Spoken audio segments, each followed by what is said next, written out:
Hello friends, welcome to universal exam prep. आप लोग कैसे हो? आप लोगों के लिए शिक्षण विपरीत टीचिंग एप्टीट्यूड पार्ट 2 लेकर आई हूँ। तो आप लोग प्लीज़ अच्छे से पढ़िएगा और नेट या स्टेट सीटेट टेट 2022 आदि परीक्षाओं के लिए बहुत ही महत्वपूर्ण है। तो आप लोग प्लीज़ अगर पसंद आए तो लाइक सब्सक्राइब कमेंट जरूर कीजिए। आगे देखते हैं बौद्धिक गतिविधि यानी इंटेलेक्चुअल एक्टिविटी। तो क्या है बौद्धिक गतिविधि, इसके बारे में जानने की कोशिश करते हैं। शिक्षण अनिवार्य रूप से एक बौद्धिक गतिविधि है। शिक्षण बौद्धिक विकास की मनोवैज्ञानिक प्रक्रिया है। शिक्षक की सभी गतिविधियां शिक्षण उद्देश्यों की स्थापना, पाठ्यक्रम विकसित करना, शिक्षण प्रविधि मूल्यांकन इत्यादि का उद्देश्य बौद्धिक विकास है। इसी बात को ध्यान में रखते हुए शिक्षण अधिगम प्रक्रिया में व्यक्तिक भिन्नता के सिद्धांत डॉक्ट्रिन ऑफ इंडिविजुअल डिफरेंसेस को अपनाया जाता है। शिक्षक के लिए आवश्यक है कि वह कक्षा के पर्यावरण को यथासंभव प्रेरणात्मक बनाए। शिक्षण प्रविधियों जैसे कि मस्तिष्क झंझावती प्रविधि, ब्रेन स्टॉर्मिंग टेक्निक, जिसका वर्णन बाद में किया गया है, इत्यादि का उपयोग भी बौद्धिक विकास के उद्देश्य को ध्यान में रखकर किया जाता है। आगे है शिक्षक अभ्यर्थियों के व्यवहार में वांछित परिवर्तन लाने के लिए वांछित कार्यों की उपयुक्त योजना विकसित करता है। शिक्षक अधिगम प्रक्रिया में छात्र अंतर्निर्मित उत्पादक सामग्री रॉ मटेरियल की तरह होते हैं। वे कक्षा में विभिन्न आकांक्षाएं लेकर आते हैं। शिक्षक उनको सभ्य नागरिक के रूप में ढालता है ताकि उनके सफल भविष्य का निर्माण हो सके। मानसिक विकास की कई विशेषताएं होती हैं। इसके अंतर्गत उत्तरोत्तर विकास, प्रोग्रेसिव डेवलपमेंट, नए विचारों का विकास, विचारों की अभिव्यक्ति, संज्ञानात्मक योग्यताओं, कॉग्निटिव एबिलिटीज का विकास इत्यादि आते हैं। पाठ्यक्रम में विविधता डाइवर्सिटी का मुख्य उद्देश्य विद्यार्थियों की सृजनात्मकता क्रिएटिविटी का विकास करना होता है। नेक्स्ट है मूलभूत शिक्षण प्रतिरूप यानी बेसिक टीचिंग मेथड्स। तो बेसिक टीचिंग मेथड्स क्या है, चलिए उसके बारे में जानते हैं। शिक्षण का व्यापक उद्देश्य है शिक्षा प्रदान करना, लेकिन इस उद्देश्य को प्राप्त करने के मार्ग अलग अलग हैं, जिनको हम शिक्षण प्रतिरूप कहते हैं। शिक्षण के दो मूलभूत प्रतिरूप टीचिंग मॉडल हैं, प्रशिक्षक केंद्रित एवं शिक्षार्थी केंद्रित। शिक्षक के जो दो मूलभूत प्रतिरूप हैं, पहला है प्रशिक्षक केंद्रित दृष्टिकोण यानी कि पेडागॉजिकल अप्रोच। यह शिक्षण का परंपरागत दृष्टिकोण है। इसमें शिक्षक का शिक्षण अधिगम प्रक्रिया, गति, सामग्री, प्रविधि एवं पूर्ण नियंत्रण रहता है। शिक्षार्थी सीखने के लिए पूर्णतः शिक्षक पर आश्रित रहता है। यह तय करना पूर्ण रूप से शिक्षक का दायित्व होता है कि क्या सिखाना है और कैसे सिखाना है। शिक्षक छात्रों के सीखने की प्रक्रिया का मूल्यांकन करते हैं। इस दृष्टिकोण को आंग्ल भाषा में पेडागोज भी कहा जाता है, जिसका अर्थ है शिक्षण का विज्ञान। आगे शिष्य केंद्रित या शिक्षार्थी केंद्रित शिक्षण यानी कि एंड्रोगॉजिकल अप्रोच। इस प्रतिरूप के अंतर्गत शिक्षार्थी अधिकतर आत्मनिर्देशित होता है और स्वयं उत्तरदायी माना जाता है। शिक्षार्थी का हित केवल ज्ञान प्राप्त करने तक सीमित नहीं है, बल्कि उसकी विवेचना में भी निहित है। शिक्षार्थी सीखने की गति भी स्वयं निर्धारित करता है। शिक्षक का कार्य सीखने के लिए मार्गदर्शन एवं सुगम वातावरण तैयार करना है। स्वमूल्यांकन भी इस कोड की एक विशेषता है। ये दोनों मूलभूत मॉडल चरम स्थितियों को वर्णित करते हैं। व्यवहारिक रूप में शिक्षण समाज और काल के अनुरूप इन दोनों के बीच रहता है। नेक्स्ट है शिक्षण के विभिन्न स्तर यानी कि डिफरेंट लेवल ऑफ टीचिंग। शिक्षाविदों ने शिक्षण को विभिन्न स्तरों पर परिभाषित करने का प्रयास किया है। शिक्षण का मुख्य उद्देश्य अधिगम होता है। एक शिक्षक विषय वस्तु को निम्न 3 स्तरों के माध्यम से छात्रों तक पहुंचाना चाहता है। यानी शिक्षण के विभिन्न स्तर, पहला है स्मृति स्तर, दूसरा है अवबोध स्तर और तीसरा है चिंतन स्तर। तो इस स्मृति स्तर को मेमोरी लेवल कहा जाता है और अवबोध स्तर को अंडरस्टैंडिंग लेवल और चिंतन स्तर को रिफ्लेक्टिव लेवल कहा जाता है। तो चलिए पहला देखते हैं स्मृति स्तर यानी कि मेमोरी लेवल क्या है, इसके बारे में जानने की कोशिश करते हैं। पहला है शिक्षण में स्मृति स्तर के मुख्य प्रस्तावक हर्बर्ट हैं। दूसरा है यह शिक्षण अधिगम प्रक्रिया का प्रारंभिक चरण है। तीसरा, यह तथ्यों को कंठस्थ और अभ्यास करने के लिए प्रेरित करता है। चौथा, शिक्षण अधिगम प्रक्रिया मूलतः उद्दीपक प्रतिक्रिया यानी स्टिमुलस रिस्पॉन्स मानी जाती है। और पांचवा, सीखने की तीव्रता रैपिडिटी इन लर्निंग, प्रतिधारण की स्थिरता, स्टेबिलिटी ऑफ रिटेंशन, वांछनीय तथ्यों को फिर से अभिज्ञ स्तर पर लेकर आना उच्च स्मृति के मुख्य लक्षण। नेक्स्ट है अवबोध या ग्रहण शक्ति स्तर यानी अंडरस्टैंडिंग लेवल। तो अंडरस्टैंडिंग लेवल क्या है, इसके बारे में जानते हैं। पहला है मॉरिसन, ग्रहण स्तर के मुख्य प्रस्तावक हैं। आप लोग मॉरिसन का नाम सुने होंगे। और सेकेंड है तथ्यों को न केवल याद रखना बल्कि उन्हें समझना भी है, यानी कि मेमोरी प्लस इंसाइट। थर्ड है इस स्तर में उद्देश्य विषयों में दक्षता प्राप्त करने एवं सामान्यीकरण की क्षमता को विकसित करना है। सामान्यीकरण का अर्थ है अवधारणाओं, सिद्धांत, संकल्पना, परिभाषाएं आदि को समझने की क्षमता का विकास। उदाहरण के लिए न्यूटन के सिद्धांत, शिक्षण के सिद्धांत, संविधान क्या होता है इत्यादि। यह छात्रों के बौद्धिक विकास के लिए अधिकतम अवसर प्रदान करता है। चौथा, यह शिक्षक और शिष्य दोनों के लिए तथ्यों को आत्मसात करने हेतु सक्रिय भूमिका प्रदान करता है, यानी कि एसिमिलेशन करने हेतु आत्मसात करने हेतु सक्रिय भूमिका प्रदान करता है। पांचवा है मूल्यांकन प्रणाली में मुख्य रूप से निबंध प्रकार के प्रश्न, एसे टाइप क्वेश्चंस, लघु उत्तरी, शॉर्ट आंसर या वस्तुनिष्ठ प्रश्न, ऑब्जेक्टिव टाइप क्वेश्चन सम्मिलित किए जाते हैं। नेक्स्ट है चिंतन या विमर्शीय स्तर यानी कि रिफ्लेक्टिव लेवल। चिंतन या विमर्शीय स्तर क्या है, चलिए आप लोगों को इसके बारे में बताते हैं। पहला है हंट, इस स्तर के मुख्य प्रस्तावक हैं। चिंतन या विमर्शीय स्तर के मुख्य प्रस्तावक जो है हंट है। सेकेंड है यह शिक्षण का उच्चतम स्तर है। स्मृति स्तर एवं ग्रहण शक्ति स्तर दोनों इसका आधार है। तीसरा, यह शिक्षण का समस्या केंद्रित यानी प्रॉब्लम सेंट्रिक दृष्टिकोण है। कक्षा का वातावरण मुक्त और स्वतंत्र होता है।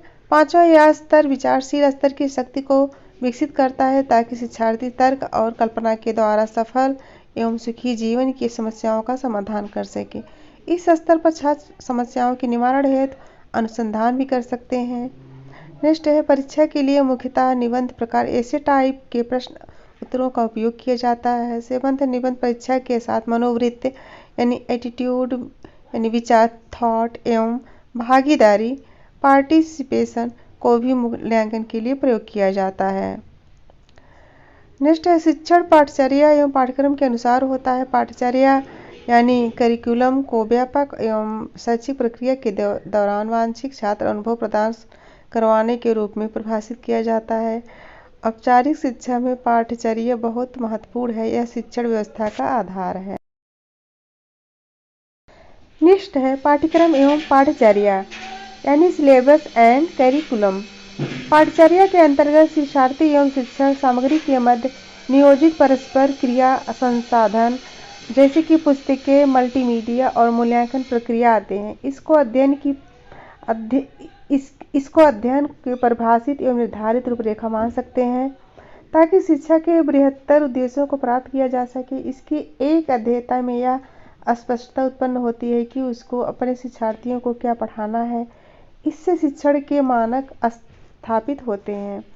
शिक्षक को क्या पढ़ाना है यह पाठचर्या या पाठ्यक्रम निर्धारित करती है, लेकिन कैसे पढ़ाना है इसके लिए अनुदेश होते हैं।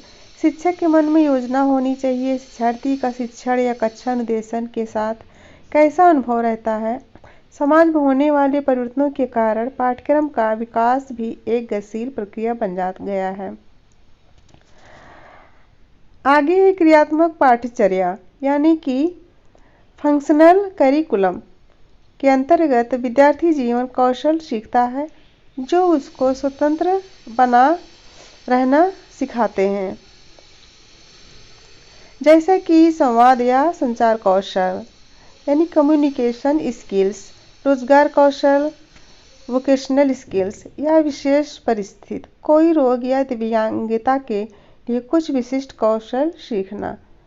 अब हम यह जान लें कि पाठ्यक्रम क्या है। पाठ्यक्रम एक दस्तावेज है जिसको अध्ययन या कक्षा अध्ययन को परिभाषित और निर्धारित रूपरेखा माना जा सकता है। फ्रेंड्स, यह एनसीईआरटी यानी बेस पर निर्धारित है। मैं जो आप लोगों को पढ़ा रही हूँ यह एनसीईआरटी बेस पर ही है, तो आप लोग ये समझिए कि बहुत ही ये इम्पॉर्टेंट है, तो ध्यान से इसको पढ़िए, अच्छे से पढ़िए, जिससे कि हर एग्जाम में यह पूछा जाता है। आगे है गतिशील वातावरण। शिक्षण एक निरंतर प्रक्रिया है जिसका मूल तत्व संचार है, जो कि स्वयं भी गतिशील है। शिक्षण समय और स्थान के अनुसार बदलता रहता है। शिक्षण को प्रभावित करने वाले राजनैतिक, आर्थिक, मनोवैज्ञानिक, सामाजिक, सांस्कृतिक एवं तकनीकी कारक हो सकते हैं। शिक्षण वातावरण में मुख्य 3 प्रकार के चर माने जाते हैं जो एक दूसरे को प्रभावित करते हैं और एक दूसरे से प्रभावित होते हैं। नेक्स्ट है स्वतंत्र चर यानी इंडिपेंडेंट वेरिएबल्स। शिक्षण प्रक्रिया में शिक्षक स्वतंत्र चर के रूप में कार्य करता है या छात्रों को यथासंभव पूर्ण अधिगम अनुभव लर्निंग एक्सपीरियंस प्रदान करने के लिए विभिन्न प्रकार के कार्यों और गतिविधियों में व्यस्त रहता है।